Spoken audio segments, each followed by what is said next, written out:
បាទសួស្តីអ្នកគ្នាស្វាគមន៍មកកាន់ Channel MMO សុកស្រែបាទអញ្ចឹង Channel មួយនេះខ្ញុំបង្កើតឡើងដើម្បី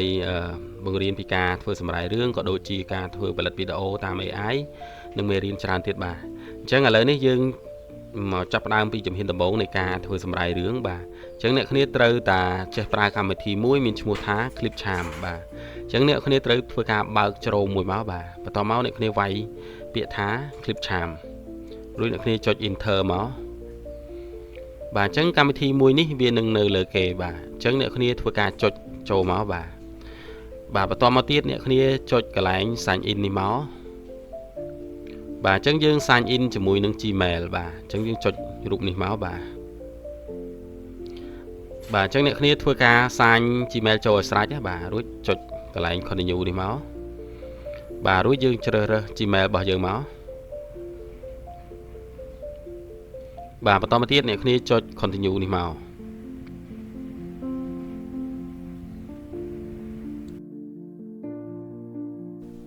បាទបន្តមកទៀតអ្នកគ្នានឹងបានចូលមកកាន់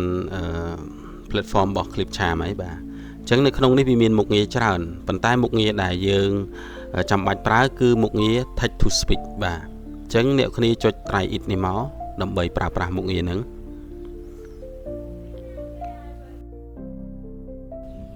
បាទបន្តមកទៀតយើងជ្រើសយកខាងក្រោមនេះមកនៅកន្លែង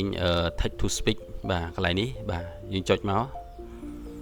បាទអញ្ចឹងវានឹងចេញបែបនេះបាទអញ្ចឹងកន្លែងនេះគឺជាកន្លែងដែលយើងអាចបញ្ចូលជាប្រមដើម្បីឲ្យវាធ្វើការសម្រាយជាសំឡេងឲ្យបាទកន្លែង text នេះបាទអញ្ចឹងយើងក៏អាចដាក់វីដេអូដើម្បីយើងផ្ទៀងផ្ទាត់ដែរបាទយើងចុចកន្លែង file នេះមកយើងចុច import media បាទបន្តមកទៀតយើងជ្រើសរើសយកវីដេអូណាមួយដែលយើងចង់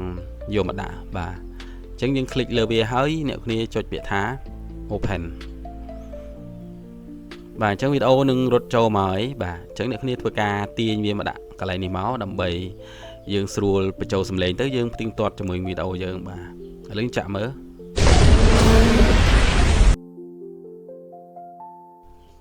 បាទអញ្ចឹងដូចកន្លែងនេះអ្នកគ្នាចង់ធ្វើការ mute សំឡេងនេះចោលអីអ្នកគ្នាចុចកន្លែងនេះបាទចុចកន្លែងហ្នឹងទៅវា mute សំឡេងហ្នឹងហើយបាទអញ្ចឹងកន្លែងនេះវិញគឺជាកន្លែងដែលយើងអាចធ្វើការបញ្ចូលជា text ណាបាទអញ្ចឹងអ្នកគ្នាគ្រាន់តែ click លើនឹងមកបាទរួចអ្នកគ្នាធ្វើការបញ្ចូល text បាទអញ្ចឹងមុននឹងបញ្ចូល text អ្នកគ្នាមើលកន្លែងនេះបាទ language នេះអ្នកគ្នាបដូរទៅខ្មែរបាទអញ្ចឹងយើងអូសរត់ឃើញយើងអ្នកគ្នាលុបនេះចេញមកបាទរួចអ្នកគ្នាវាយពាក្យថាខ្មែរបាទអញ្ចឹងយើងនឹងឃើញនេះខ្មែរកម្ពុជាចុចមកបាទបន្ទាប់មកអ្នកគ្នាត្រូវតែធ្វើការរើសតួអង្គបាទអញ្ចឹងតួអង្គសម្រាប់ខ្មែរយើងគឺមាន2ទី1គឺពិសិដ្ឋបាទដែលជាតួអង្គប្រុសអញ្ចឹងយើងវាយមកវាយថាពិសិដ្ឋបាទអញ្ចឹងនេះឃើញទេគេដាក់ពិសិដ្ឋអញ្ចឹងយើងចុចលើនឹងមកបាទរួចយើងអាចស្ដាប់សំឡេងគាត់សាកល្បងជ្រើសរើសពីសំឡេងផ្សេងដើម្បីជួយអ្នកបង្កើតរឿងដែលមានតម្លៃត្រូវចែករំលែក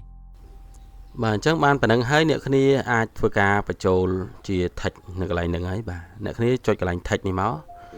រួចអ្នកគ្នាត្រូវវាយជា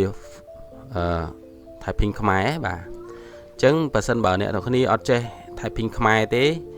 មេរៀនក្រោយអ្នកនរគ្នានឹងបានរៀនពីការបំលែងពីសំឡេងទៅ typing ខ្មែរបាទបន្តមកអ្នកគ្នាចុច save មកបាទអញ្ចឹង text របស់យើងនឹងរត់ចូលកន្លែងនេះហើយបាទអញ្ចឹងយើងអាចចាក់ស្ដាប់មើលបានសួស្តីទាំងអស់គ្នាបាទអញ្ចឹងបើសិនបើអ្នកគ្នាចង់បន្ថែមtext speech ទៀតអ្នកគ្នាចុចកន្លែងរូបនេះ record នេះមករួចយើងចុចពាក្យថា text to speech បាទអញ្ចឹងវានឹងបន្ថែម text ឲ្យយើងហើយបាទអញ្ចឹងនៅពេលនេះបើអ្នកគ្នាចង់បន្ថែម text អ្នកគ្នាវាយមកបើសិនជាអ្នកគ្នាចង់បដូរទៅតួអង្គទៅស្រីវិញអ្នកគ្នាបដូរឈ្មោះកន្លែងនេះមកបាទអញ្ចឹងឥឡូវនេះខ្ញុំបដូរតួអង្គទៅស្រីមុំវិញបាទអញ្ចឹងយើងវាយមកបាទយើងវាយថាស្រីមុំបាទអញ្ចឹងយើងคลิกលើឈ្មោះគាត់មកបាទបន្ទាប់មកអ្នកគ្នាធ្វើការបញ្ចូល text មកបាទ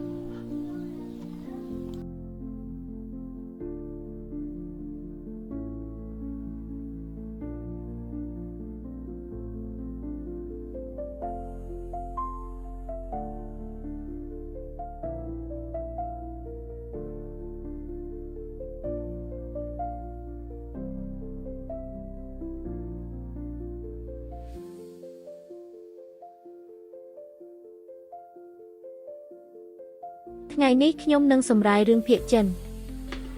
បាទអញ្ចឹងយើងឃើញថានៅពេលដែលយើងធ្វើការបដូរទៅតួអង្គស្រីវាធ្វើការសម្រាប់ជាស្រីហើយបាទ